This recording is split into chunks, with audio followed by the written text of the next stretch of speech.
shall start with a new chapter, profit and gains from business and profession.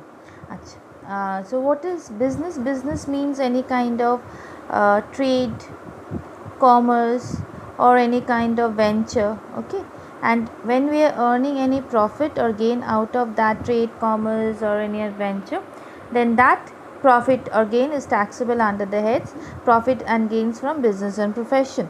This is one of the 5 heads of income. Okay, this is one of the 5 heads of income.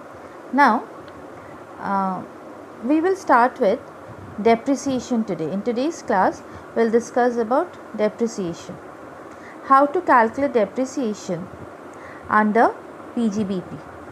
The section which defines this depreciation is section 32.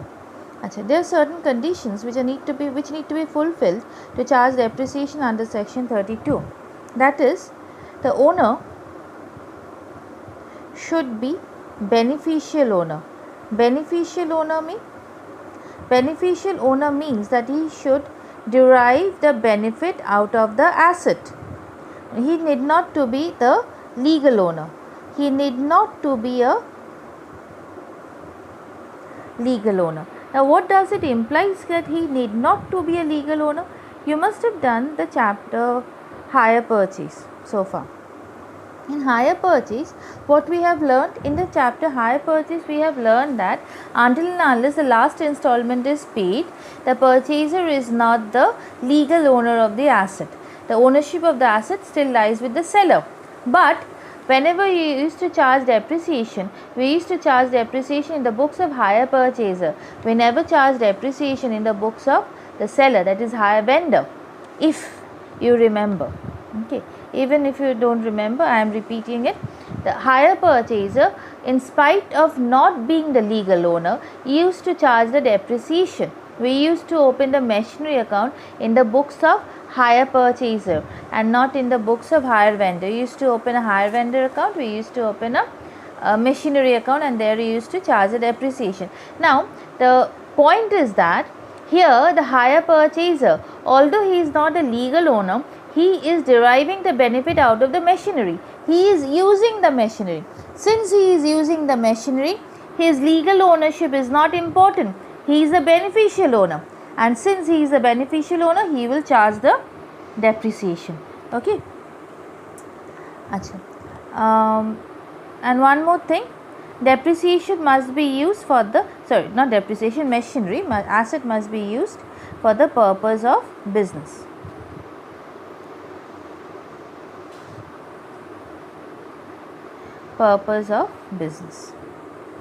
Now another important thing, how to compute depreciation. Method of computing depreciation. Okay. Under method of computing depreciation, we have to learn the method, and that is, we have to learn one thing, that is block concept. So far in accounts, you never came across this concept, although you have done the chapter depreciation. Okay, but I have never gone through this concept. Okay, this block concept. 1 second please. Okay, here we will learn how to compute depreciation under block concept. Now what is block concept? Block concept means assets must be of same nature. Okay, assets must be of same nature, and rate of depreciation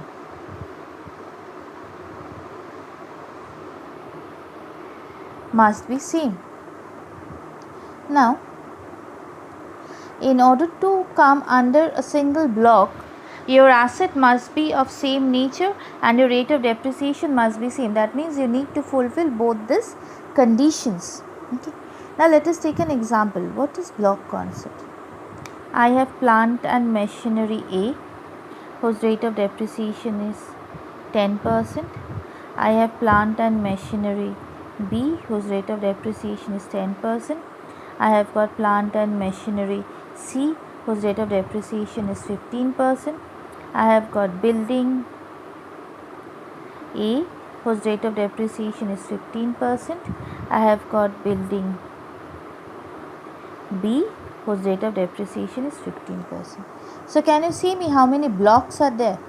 In order to be in one block, these should be of same nature. Now let us find out how many kinds of assets are there. There are two kinds of assets. According on the basis of the nature, we can divide the assets on two types. That one nature of asset is that they are plant and machinery. Another nature of asset is that they are buildings. So on the basis of the nature, we classify the assets into two types: plant and machinery and building. Now the next is rate of depreciation. Rate of depreciation must be same.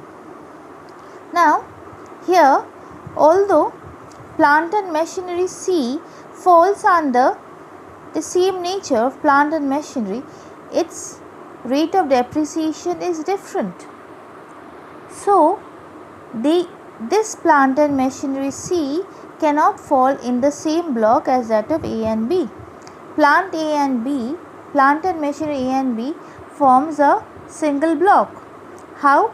Because they are of the same nature and same rate of depreciation. Okay. But plant and machinery C, although it falls under the same nature as that of A and B, just because its rate of depreciation is different, it forms a separate block. Okay. Now, while we divided on the basis of depreciation, we can see building A and B also has the same rate of depreciation as that of plant and machinery C. But these two buildings cannot fall in this block. Why? Because the nature of the assets are different. The rate of depreciation of these three assets may be same, 15%, but these three will not form a block together. Why? Because their nature of assets are different. First asset is a plant and machinery and next two asset is a building. So, what are the two conditions that need to be satisfied to form a block? That is most important. The two conditions that need to be satisfied to form a block is that the nature should be the same, their rate of depreciation should be same. So, these two buildings, building A and building B, this forms a separate block. As their nature is same, their rate of depreciation is same. So, it forms another separate block. Okay. This is my block concept. Block concept. What is block concept? This thing is important for your theory question as well. In costing, too many theory questions doesn't come, but 10 to 15 marks theory may come. So just told you this portion is also important. Now next we will start. Next thing that we'll start is method of computation of depreciation. Okay. How to charge depreciation, method of depreciation.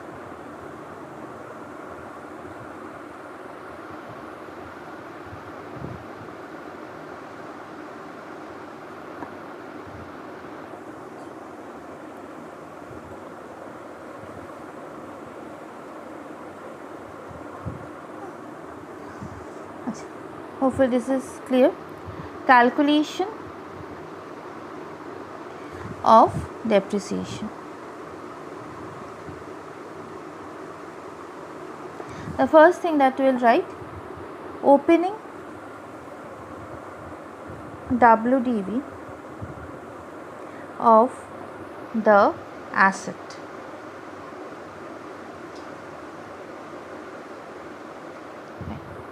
And purchase during the year.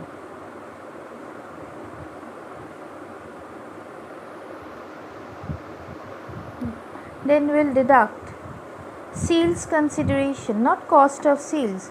I will simply deduct the selling price. Sales consideration during the year. Okay.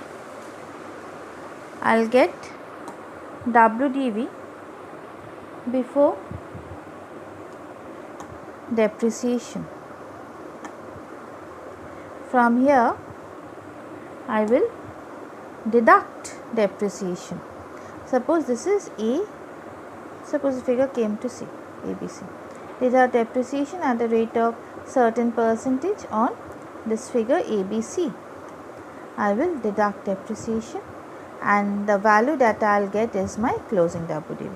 The thing seems to be very simple than what we have done in accounts chapter. You must be thinking, ma'am, what was the need of doing those straight line method, WDV method, when calculation depreciation is so easy for income tax purpose? But there is yet some twist to come. There are exceptions when depreciation is not charged. Okay, there are certain exceptions when we will not charge the depreciation.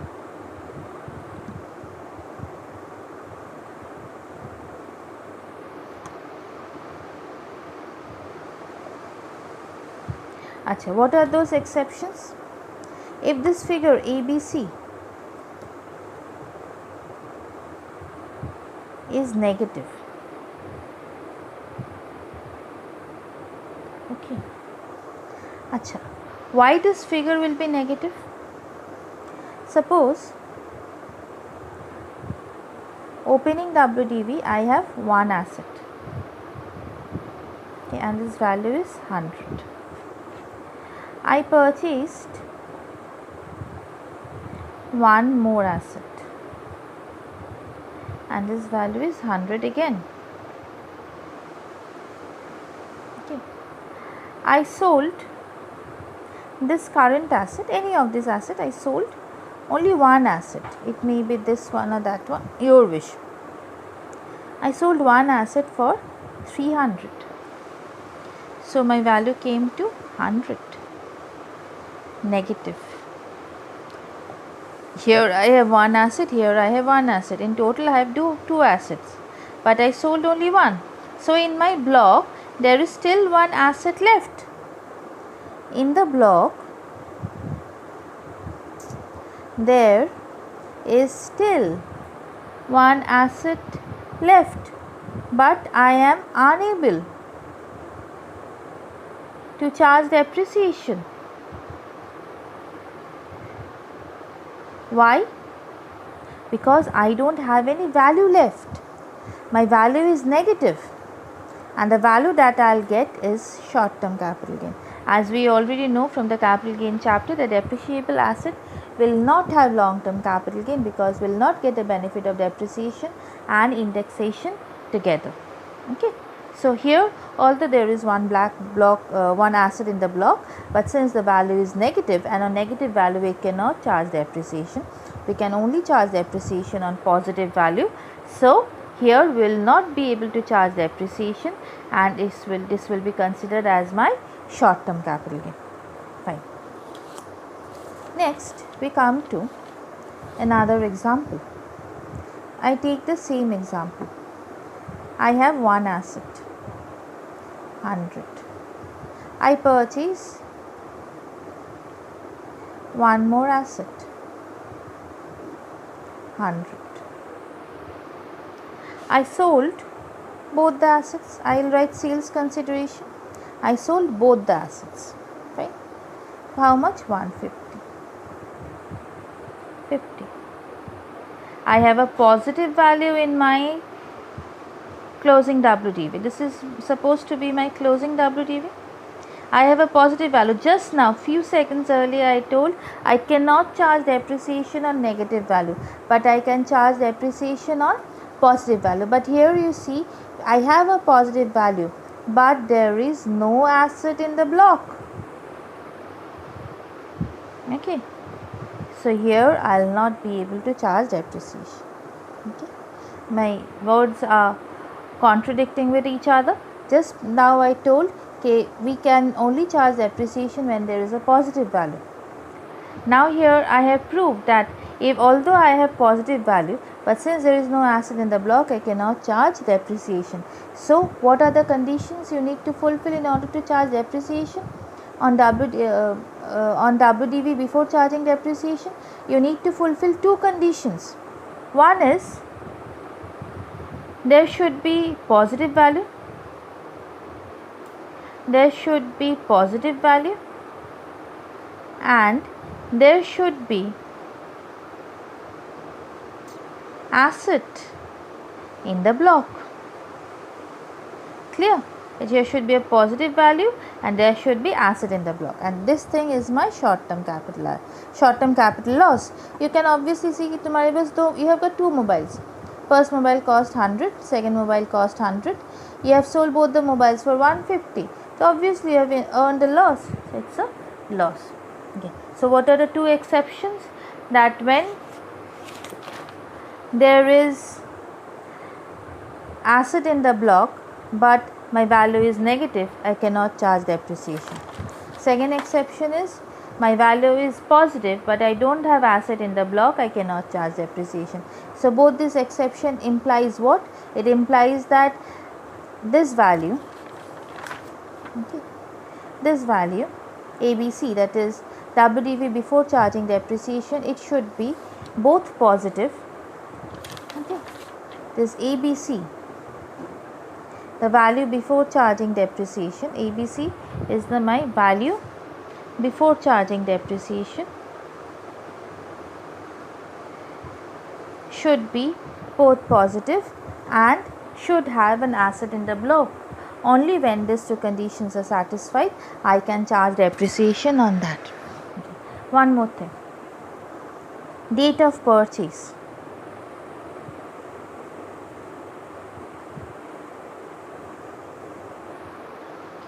Date of purchase is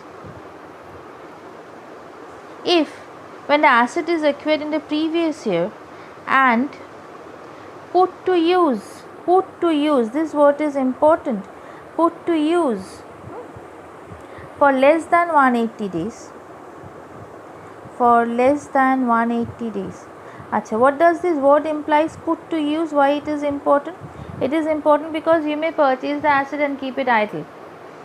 Okay, that date would not be considered. The date from which you are using the asset, from that day, from that very day, 180 days would be counted. Okay, when we are purchasing the asset and you are using and put to use, and the asset is put to use for less than 180 days. Okay, then 50% of the normal depreciation,